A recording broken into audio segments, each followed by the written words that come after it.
You are standing at the edge of a pit. Tusks rise from volcanic earth like the bars of a crown, and underneath them lie 14 mammoth skeletons. No horses, no metal, no firearms, just hunters with sharpened stone, killing an animal 10 times their size. Again and again. What they built was never about luck. It was engineering. The same kind of engineering that keeps food arriving at your door on a schedule right now. But to understand what sits inside that pit, you have to see how strange it really was. In 2021, researchers at Tel Aviv University tracked the size of hunted animals across 1.5 million years. Professor Ran Barkai and Dr. Miki Ben-Dor published their findings in quaternary science reviews. They went layer by layer through the archaeological record. The pattern was absolute. Early humans hunted giants, straight-tusked elephants, 10 tons each. Over hundreds of thousands of years, the prey got smaller. Elephants became deer. Deer became rabbits. By 14,000 years ago, killing something the size of a mammoth was already rare. And yet, north of Mexico City, hunters dug 2 pits and filled them with mammoth bones. More than 800 bones. 14 animals. All killed on purpose. That should not have been possible. Archaeologists from Mexico's National Institute of Anthropology and History found the site when airport construction crews cut into the ground.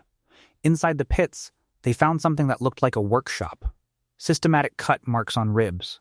Stone flakes exactly where butchering happened, tusks arranged like trophies. This was not a graveyard. It was a machine. You can still see 3 pieces of that machine. A trap that forced 10-ton animals into a kill zone, a weapon that used their own weight to kill them, and a landscape engineered to make them run exactly where the hunters needed them to go. Start with the weapon. For most of history, no one knew if a stone-tipped spear could actually stop a charging mammoth. The question went unanswered until 2024, when a team at the University of California, Berkeley, decided to test it. Scott Byram led the research, published in the journal PLOS1. They built a pendulum rig to simulate the momentum of a charging megafauna. Then, they mounted a Clovis point on a wooden shaft and braced it against the ground. Here is what happened. Thrown by hand, the spear does almost nothing. It barely breaks skin. But when you plant the spear and let the animal run into it, everything changes. The stone point lifts on impact, the way a bullet mushrooms when it hits. The wound does not stop at the surface. It tears deep into connective tissue. The animal kills itself. The hunters were not throwing spears. They were planting them. 10 tons of muscle, running at full speed, impaling itself on a weapon it could not see until it was too late. But a planted spear only works if you can make the animal run exactly where you want it to go. And that is where the trap comes in. In Slovenia, archaeologists mapped stone funnel walls stretching 25 kilometers across the landscape. Laser scans from the air show long, curving walls, narrowing into choke points.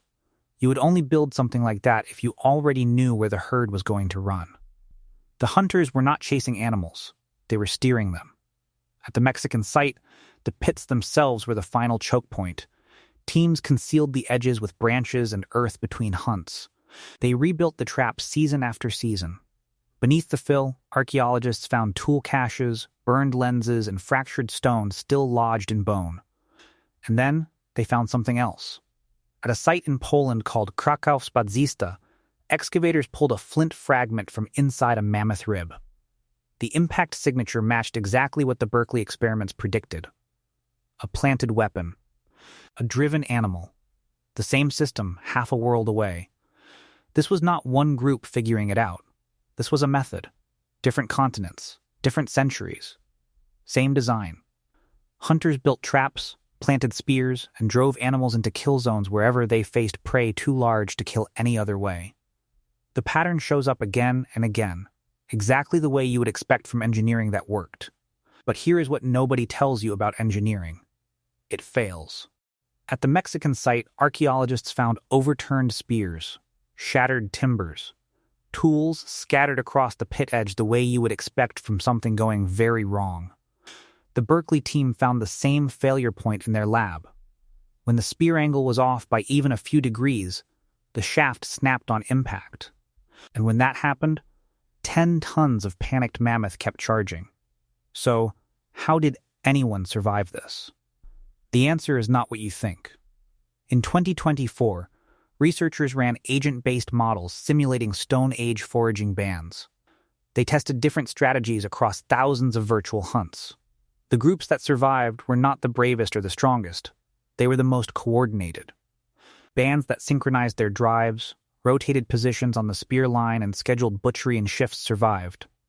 Bands that relied on individual heroics died out. The pit itself was not the innovation. The schedule was. You can still see it in the ground. Ethnographic records show teams returning season after season to repair walls, replace timber, rebuild spear arrays. Specialists handled the heavy cuts. Others hauled meat back to camp. The kind of routine maintenance you would recognize from any infrastructure you depend on today. A 2024 review from Aarhus University analyzed hundreds of sites and reached the same conclusion. As few as 20 to 30 people, working in rotation, could turn the chaotic movement of a herd into something predictable. Not food by chance, food on a calendar. And that is the thing you need to understand. This was not hunting the way you picture it. It was not about courage or strength or even skill.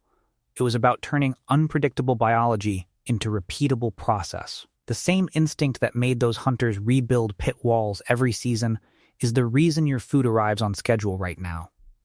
Your species did not just learn how to kill something bigger than itself. It learned how to organize around the kill.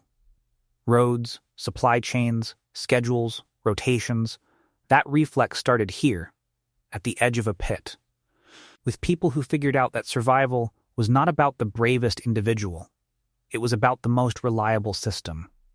Go back to that pit north of Mexico City, the one ringed with tusks like a crown, 14 mammoths, killed over years, maybe decades. It was never a graveyard. It was a machine built from earth and timber and people, engineered to turn an animal's own size and momentum into the thing that killed it. They could not outrun a mammoth. They could not overpower it. So they built a system that did not need to. They engineered its own weight into the weapon that killed it.